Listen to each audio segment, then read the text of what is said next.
This is my KEL TEC PMR30. This video is not about the KEL TEC PMR30, but about at least my personal desire to see KEL TEC come out with a subcompact version of the PMR30. I called it the PMR15. Maybe they couldn't even get 15 rounds, maybe a PMR12, I don't know. But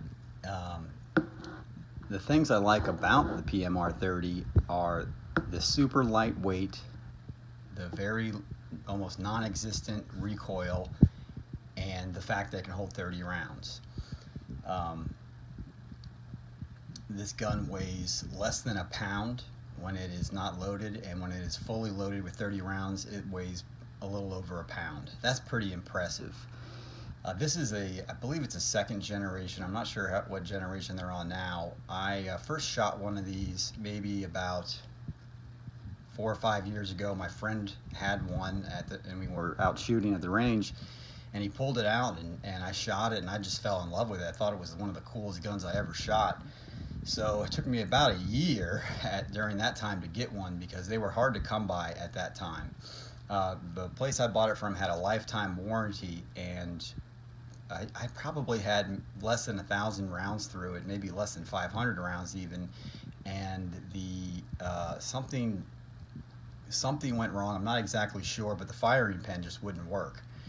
The gun would cock, it would fire, or you'd hear a click, but nothing would happen. So since I had the lifetime warranty, I sent it back, and they just sent me a brand new one, except it was the second generation. Now, a lot of complaints about these guns is that they're kind of ammo snobs. You have to have a certain type of ammo, and you want to have, typically the more expensive, higher quality ammo for them to feed properly. If you use anything, I think it's lower than the 40 grains, it just tends to jam a lot, and that is kind of a pain. When you use the better quality ammo and you got some 40 grain, 50 grain bullet in there, it works a whole lot better. At least I found for me, you get a lot less problems. But even then, it can still have a couple issues with that. I wish they were more reliable. That would probably be my biggest complaint about this gun, is that it's just not reliable. For me, it's a fun range gun. I don't think I would use it for home defense, or it's definitely not necessarily a carry gun either. Although it's super lightweight, which kind of brings me to the point of this video, is I would love to see KEL TEC make a subcompact version of this.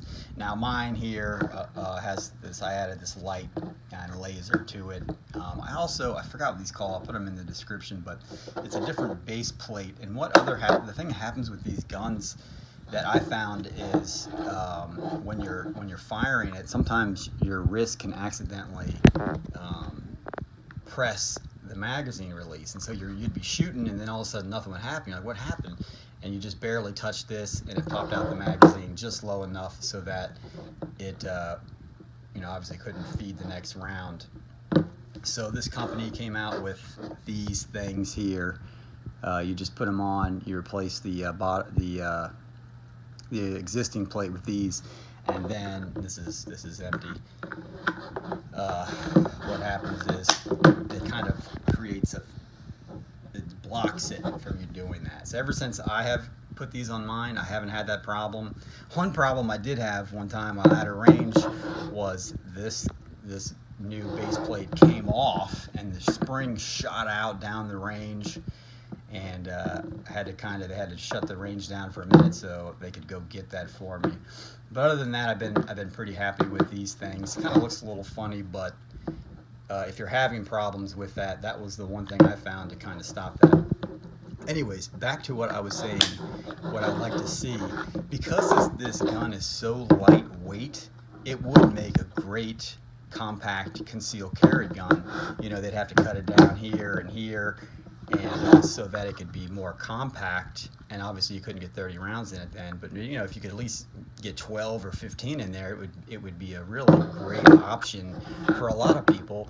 People that are recoil sensitive or whatever, you just like the 22 Magnum like I do, I think it would make a great carry option. A couple of things I would change though if they ever did that, if KEL TEC did that, would be I'm not a huge fan of these, you know, they call it European style mag releases. On a compact gun, it might not be as big as a deal because you're not going to be doing usually you're not going to be doing any speed loading or anything like that. So I suppose they could keep this if they had to on the bottom there, but it'd be nicer to have a more traditional, you know, magazine release somewhere around here. But again, I'm not a gunsmith. Maybe they just can't do it, so that's why they put it down there. I don't know, but I think that would be one thing that I would change. Now I know you would have a smaller barrel and you would lose a lot of the velocity that would the 22 Magnum would have if they did that, but still it would be probably a bit longer than what you'd get like with a Ruger LCP 22 Magnum or something like that, you know, snub-nosed 22 Magnum revolver. It would probably be a little bit bigger than that. I don't know exactly what it would be, but it would be a super cool gun. I think a lot of people would like it, like me. They would go for it. Again, they're so lightweight. I mean, I'd imagine if you cut this down, cut the front down, and even with it fully loaded with 15 rounds, I mean, it would still probably weigh a pound or less. And so it would be super easy to carry. And then, yeah, again, it would be, this one, it's very difficult to conceal. I guess you could, but it would make it a lot more concealable, a lot more, it would work as a better conceal carry option. So I don't know if, I'm not a part of KEL TEC. I don't have any say, but I would love to see them do that. Maybe they're already working on something like that. But it would be super awesome to see a KEL TEC PMR 30 KEL TEC PMR 15, some kind of subcompact version of this would be super awesome.